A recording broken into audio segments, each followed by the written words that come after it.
ચલાલા ઉત્સવમાં ભજન સંતવાણી રાસ ગરબા મહાપ્રસાદ તેમજ સંતો દ્વારા સન્માન કરાયું। તાલુકાના ચલાલા ખાતે આવેલ ત્રિવેણી સંગમ માનવ મંદિરમાં 3 દિવસીય પાઠ ઉત્સવનું આયોજન કરવામાં આવ્યું, જેમાં ભજન સંતવાણી રાસ ગરબા મહાપ્રસાદ સંતો દ્વારા સન્માન કરવામાં આવ્યું।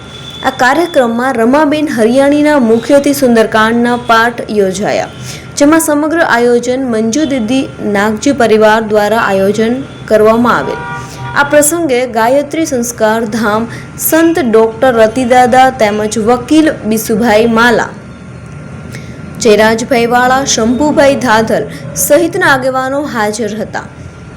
સમગ્ર આયોજન સંચાલન જયસુખભાઈ અને હાર્દિકભાઈ દ્વારા કરવામાં આવેલ। મારું નામ દેવજીતભાઈ વાળા છે।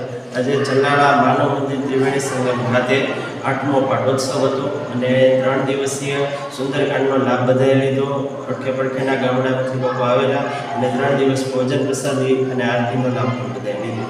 આજે ત્રિવેણી સંગમ માનવ મંદિર ચલાલા ખાતે 8મો પાઠોત્સવ એમાં રામચરિત્ર માનસ પંચમ સોપાન સુંદરકાંડનું ભવ્ય આયોજન રમાબેનના મુખેથી રસપાન કરેલ હતું અને 3 દિવસ મહાપ્રસાદનું આયોજન એમાં આજુબાજુના ગામડા બહોળી સંખ્યામાં ભક્તોએ લાભ લીધેલો હતો અને ત્રિવેણી સંગમ નિર્માતા મંજુ દીદી નાગજી પરિવાર તરફથી આ આયોજન સમગ્ર અને અમારા ટ્રસ્ટી જયસુખભાઈ, હાર્દિકભાઈ અને પરેશભાઈ સાથે મળી અને બધા માનવ મંદિર પરિવાર જોડાય અને આ આયોજનનો ખૂબ બહોળી સંખ્યામાં ભક્તોએ લાભ લીધેલો હતો। જય શ્રી કૃષ્ણ, જય શ્રી રામ।